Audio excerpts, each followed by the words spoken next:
Hello, everyone. If you're new to the channel, welcome. If you're not new to the channel, welcome back. It's always great to have you here.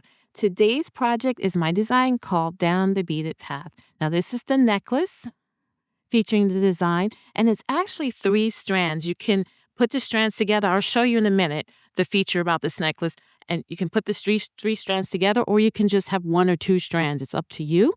And then today we're actually going to make a bracelet. Matching bracelet for this. So we're going to focus on the bracelet today because it's the same technique, as for the necklace, but it's just a little shorter and quicker for me to show you. I designed this project as layering pieces, okay? So I showed you the 3 strands, and you would make 3 of those strands separately. They're very quick to make. But let's say I only want to wear 1 strand, so I can just wear 1 strand. We're using magnetic clasp, and that makes it easy for the necklace or the bracelet to take off or put on. And you can, let's say, if you make 3 strands, you can also make a long necklace or a longer necklace. So I can connect these magnetic clasps just like this, and now I have a longer necklace. And I can connect as many of these strands as I want together to lengthen the necklace. You can also even use one of the bracelets. Let's say if you don't want it quite this long, but you want a little bit longer, you can use one of the bracelets and connect it to the necklace as well. So lots of possibilities. As always, the details of the supplies are in the description. Let's get started.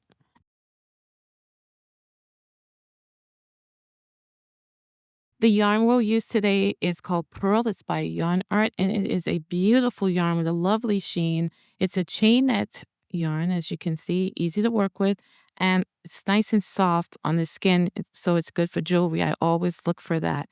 It's 100% viscose, yeah.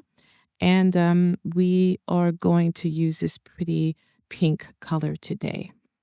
You want to begin by separating your magnetic clasp into the 2 pieces. And by the way, you can use a different type of clasp if you want to. That's up to you. And then you're going to add the jump rings to each piece. These are 6mm jump rings. I'm going to keep them as separated as possible because they'll just slam together and go flying off. So let me move this aside. Here's my jump ring. And it's already open. I will put the piece onto it. I like to use as you can see here, a bent nose plier and a chain nose plier together. And then what I'll do is I will just twist that close. That's just like that, not twist it close. Don't pull it apart, just twist it. And then that's it. Today I'm using a 1.25mm crochet hook, and this is going to be for the entire project. You're going to leave yourself a tail that is 3 times the length of the bracelet that you want to make. In my case, this bracelet here, including the clasp and jump rings, is 7.5 inches. And this is after I've blocked it, okay? So I'm going to leave approximately 22.5 inches for my bracelet. Obviously, you can do more or less depending on the length that you want to make. Go ahead and grab one of those clasp pieces with the jump ring attached. Let me see if I can find it. There it is. All right. And you want to make sure that jump ring is completely closed before you start any of this. All right. Place that onto the hook like so. And then you're going to drape the yarn strand across the hook so that the tail is in the front. And then the working yarn, that's the part that's attached to the ball, is in the back. Go ahead and draw that through the jump ring. And now you have 1 loop on the hook. Make sure the loop is not too tight when you're working this bracelet, okay? So I'm going to hold everything in place. Take the tail, and from front to back, you're going to yarn over with the tail. Again, you don't want your loops to be too tight. And then hold everything in place. You have 2 loops. With the working yarn, I'm going to yarn over and draw through the 2 loops that I just made. Now I can cinch everything up so that it's tight, okay? And I have 1 loop. Again, I'm going to loosen up that loop a little bit more just to make it easy for me to work through it. Take the hook. We're going to attach this so it's a little bit firmer.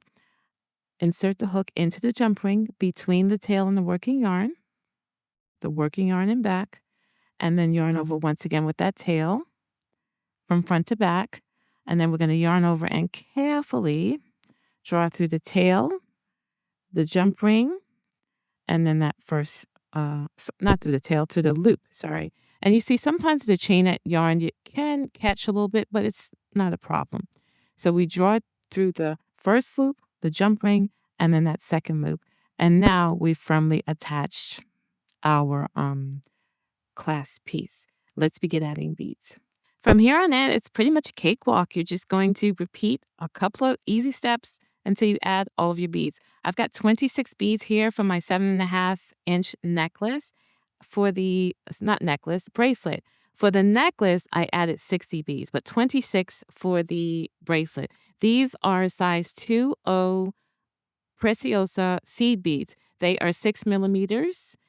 So they're not tiny. They're very easy to work with and very easy to handle. They're not the teeny tiny beads, and they're absolutely gorgeous. I did it in a matte silver. That's what I've got. All right. Here's where we are. We've got the crochet hook, we've got the tail, and the working strand. Go ahead and add a bead to your hook, just like that. Remember, you don't want this loop to be too tight. So there's my bead. I'm going to yarn over from front to back with the tail, and then yarn over and draw through. So I made 2 loops. Draw through the loops and the bead. All right. And then each time you do this, you're going to kind of cinch it up a little bit and center the bead. Draw that loop again. And then here's where you repeat it. Just add another bead. Yarn over from front to back with the tail. Yarn over and draw through the 2 loops and the bead. And then cinch everything up. And then just keep adding beads. I'll show you that 2 more times. I put a bead on my hook, yarn over with the tail, yarn over with the working yarn through the loops and the bead. And if you've ever made crochet cord, you might recognize this, okay? One more time. Add that bead, yarn over with the tail from front to back, making a loop, and then yarn over with that working yarn and draw through. Cinch it up. So I'm going to keep going until I've added all 26 beads. When I finish my last bead, it'll look just like this, and then I'll show you how to add the second piece of the clasp. I've added my final bead, and this is where I'm at. Now I can attach that second clasp piece. I'm going to, and again, make sure that the jump ring is closed. I'm going to put that onto my hook. The hook is between the working yarn and the tail, right? And then I'm going to yarn over with that tail, just like I did before. I've got the jump ring and 2 loops, and then yarn over with the working strand, excuse me, and draw through the jump ring and the loops. And now let's go ahead and insert, because we want that to be a little bit more attached, insert that hook into that jump ring, bring it between those 2 strands, yarn over with that tail, and then yarn over with the working yarn, drawing through the loops and the jump ring, just like that. All right, let's cinch everything nice and tight. From here, you can grab your scissors, and now you can cut the working yarn, leaving about a 4-inch tail. That's pretty much all you need for that. So cut that, and then draw that final loop through.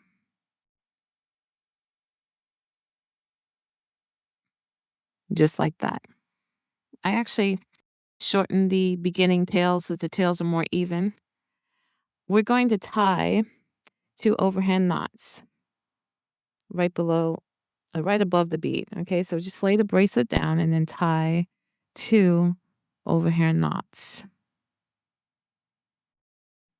Tie a second one, just like that.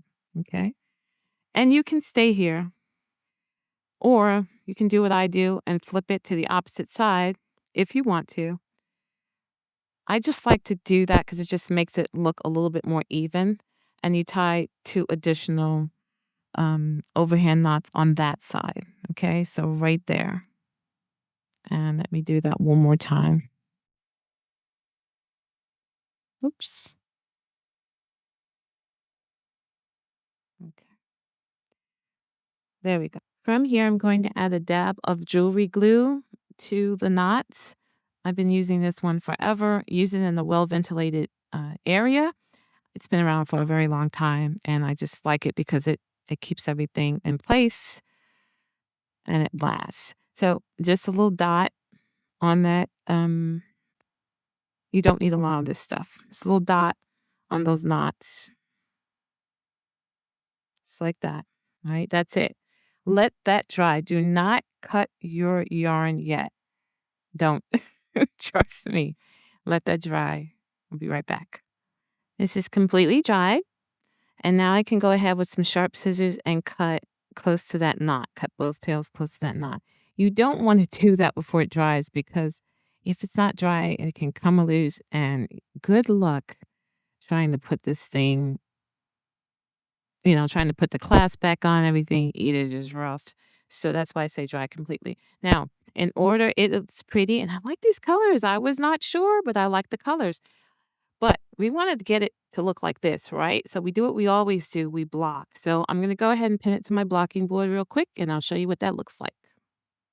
Here's my bracelet. I have misted it with a little bit of water, avoiding the clasp as much as possible. And then I pinned it to my blocking mat. I straightened it out as evenly as I could. Don't drive yourself crazy. Just do the best you can. And then you're going to let that dry completely, and that'll make it nice and even like this one here instead of, zigzag and everything the way it was before. So let that dry completely, and then you're done. I hope you enjoy this project. I will see you on the next video. You take care of yourself. Bye-bye.